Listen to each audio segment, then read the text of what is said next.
A story nobody believes. This happened like 15 years ago.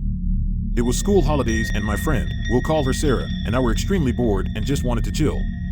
This was summertime. We lived in a small town called New Braunfels in Texas. Everything kind of spread out. Anyways, it was around midnight and we didn't know where to go. So, we just decided to go to the park.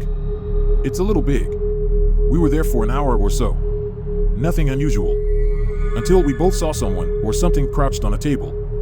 First off, a little weird someone else being in the same park at this time. But what's creepy as fuck is that this person was crouching on top of a fucking table. He wasn't even sitting on the bench. What really fucked me up was, because I didn't look away, I kept looking closer, I noticed that there were wings. The body was completely human, but had fucking wings. The part that I'll never forget. All of a sudden, the most blood-curdling scream, like a woman being stabbed to death, but it sounded like a woman but unhuman at the same time. Like a scream that a normal person doesn't do. But a scream animals can't even make. Almost like those screams in a movie that a demon or something makes. Then it just stands up, and this fucker has to be 8 foot tall, minimum. We both ran as fast as we could. Have you ever run to your lungs' max capacity? I ran until I had no air left in my lungs, and then kept running until I had to slow down because I was coughing too much. We knocked on people's doors and kept getting threatened that they have guns and will shoot if we don't leave. We were literally locked outside with this thing. I kept looking into the sky, because this reminded me of Jeepers Creepers the movie.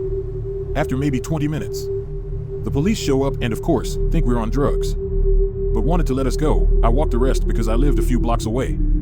The police drove my friend home. There was a white cop and a Mexican cop. When the Mexican cop heard the story, he pretended like it's just made up, but the look on his face said he knows something about this thing that nobody knows.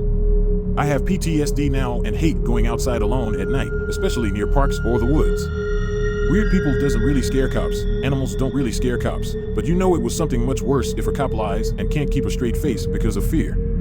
Like I said, it's a story that happened and I remember clear as day. But a story nobody believes. Tried making it as short as possible,